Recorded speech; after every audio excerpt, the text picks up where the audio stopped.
पिछले कुछ महीनों में एक नया शब्द चर्चित हो उठा है, बुलडोजर न्याय।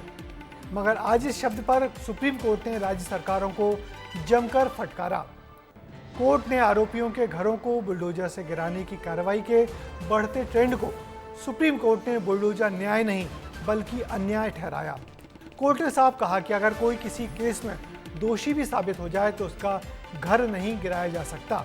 इस मामले में अगली सुनवाई 17 सितंबर को होगी और संभव है इस तारीख को कोर्ट कोई गाइडलाइन भी जारी कर दे। एक्शन पर सुप्रीम नसीहत, दोषी नहीं तो नहीं गिरेगी छत।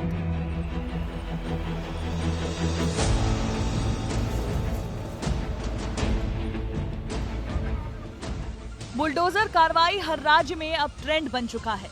कहीं अपराध होता नहीं और फौरन अपराध में शामिल लोगों का घर जमींदोज कर दिया जाता है। लेकिन इस ट्रेंड को सुप्रीम कोर्ट ने गलत ठहराया है। आज सुप्रीम कोर्ट में बुलडोजर एक्शन के मामले पर सुनवाई हुई। कोर्ट ने ये साफ कहा है कि अगर कोई किसी केस में दोषी हो भी तो भी उसका घर नहीं गिराया जा सकता है। सुनवाई के दौरान कहा गया कि सुप्रीम कोर्ट अवैध निर्माण की रक्षा नहीं करता। ऐसे निर्माण हटाने के लिए गाइडलाइंस जरूरी है। किसी के अपराधी होने पर घर नहीं तोड़ा जा सकता, सिर्फ अवैध निर्माण पर ही ऐसी कार्रवाई हो। आज इस मामले पर अचानक बात नहीं हो रही है। मामला पिछले महीने उदयपुर में हुई चाकूबाजी की घटना से जुड़ा है, जहां एक स्कूली छात्र ने अपनी ही क्लास के बच्चे को चाकू से मारा था। 18 अगस्त को घायल बच्चे की मौत हो गई थी। उदयपुर प्रशासन ने भी आरोपी छात्र के घर पर बुलडोजर चलवाया था, लेकिन वो लोग किराए के मकान पर रहते थे।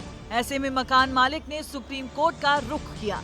इस मामले की सुनवाई जमीयत उलमाए हिंद की याचिका के तहत हुई, जिसके बाद अदालत ने स्पष्ट किया कि वो बुलडोजर एक्शन की घटनाओं के बारे में एक दिशा निर्देश जारी करने पर विचार कर रही है। बीते 3 महीने में मध्य प्रदेश के छतरपुर, राजस्थान के उदयपुर और उत्तर प्रदेश के मुरादाबाद में आरोपियों की संपत्ति को बुलडोजर से ढहाया जा चुका है। लेकिन आज ये जानना जरूरी है कि बुलडोजर एक्शन का ट्रेंड आया कहां से और कैसे ये मध्य प्रदेश और बाकी राज्यों तक पहुंचा। साल 2017 की बात है। योगी आदित्यनाथ उत्तर प्रदेश के मुख्यमंत्री बने और बुलडोजर को कानून व्यवस्था से जोड़ा। 2018 में इसकी एंट्री मध्य प्रदेश में हुई। यूपी के बुलडोजर मॉडल को कमलनाथ ने अपनाया। फिर शिवराज सिंह चौहान मुख्यमंत्री बने तो वो बुलडोजर मामा कहलाए जाने लगे।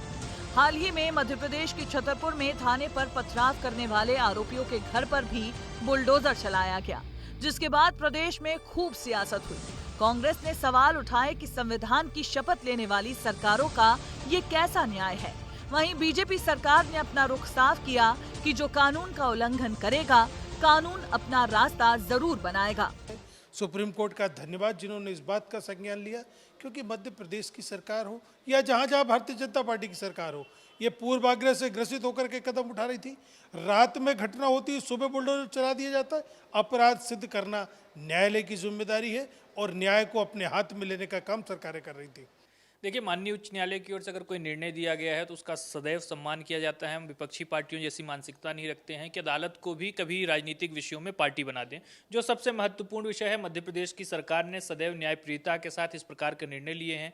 समाज में कठोर संदेश देने के लिए, अपराधियों के हौसलों को पस्त करने के लिए लगातार प्रशासन ने अपने स्तर पर कठोरतम कार्रवाई करने का काम किया है। भविष्य में भी इस प्रकार के एक्शन जारी रहेंगे। अब तक प्रदेश में कई ऐसे बुलडोजर एक्शन हुए जिसने खूब सुर्खियां भी बटोरी। उनमें से एक है 10 अप्रैल 2022 को खरगोन में हुआ विवाद। रामनवमी के जुलूस पर पथराव किया गया। मस्जिद की अवैध दुकानों को ढहा दिया गया। 14 जून 2022 की बात है, जब मंडला में 11 घरों से करीब 150 गौवंश के अवशेष मिले थे। इसके बाद 11 आरोपियों के अवैध घरों को ढहा दिया गया। 4 जुलाई 2023 को सीधी में आदिवासी युवक पर पेशाब की गई। इसके बाद आरोपी बीजेपी नेता प्रवेश शुक्ला का घर ढहाया गया था। 17 जुलाई 2023 को उज्जैन में महाकाल की सवारी पर थूकने का भी विवाद हुआ था और फिर 3 आरोपियों के घरों को ढहा दिया गया। 5 दिसंबर 2023 को भोपाल में बीजेपी कार्यकर्ता के हाथ का पंजा काटा गया था। इसके बाद करीब 4 आरोपियों का घर ढहाया गया। मध्य प्रदेश में साल 2020 से लेकर 2022 तक कुल 15,397 एकड़ जमीन अतिक्रमण से हटाई जा चुकी है। वहीं 12,640 अवैध निर्माणों पर बुलडोजर चला है। एमनेस्टी इंटरनेशनल की फरवरी 2024 की रिपोर्ट बताती है कि अप्रैल 2022 से जून 2023 के बीच दिल्ली, असम, गुजरात, मध्य प्रदेश और यूपी में सांप्रदायिक हिंसा के बाद 188 संपत्तियों को बुलडोजर से ढहाया गया। लेकिन अब सुप्रीम कोर्ट बुलडोजर एक्शन को लेकर सख्त है। अदालत ने नोटिस, कार्रवाई और अन्य आरोपों पर सरकार को उत्तर देने का निर्देश दिया है। बुलडोजर एक्शन पर अदालत गाइडलाइंस भी तय करेगी और मामले की अगली सुनवाई 17 सितंबर को होगी। ब्यूरो रिपोर्ट, विस्तार न्यूज।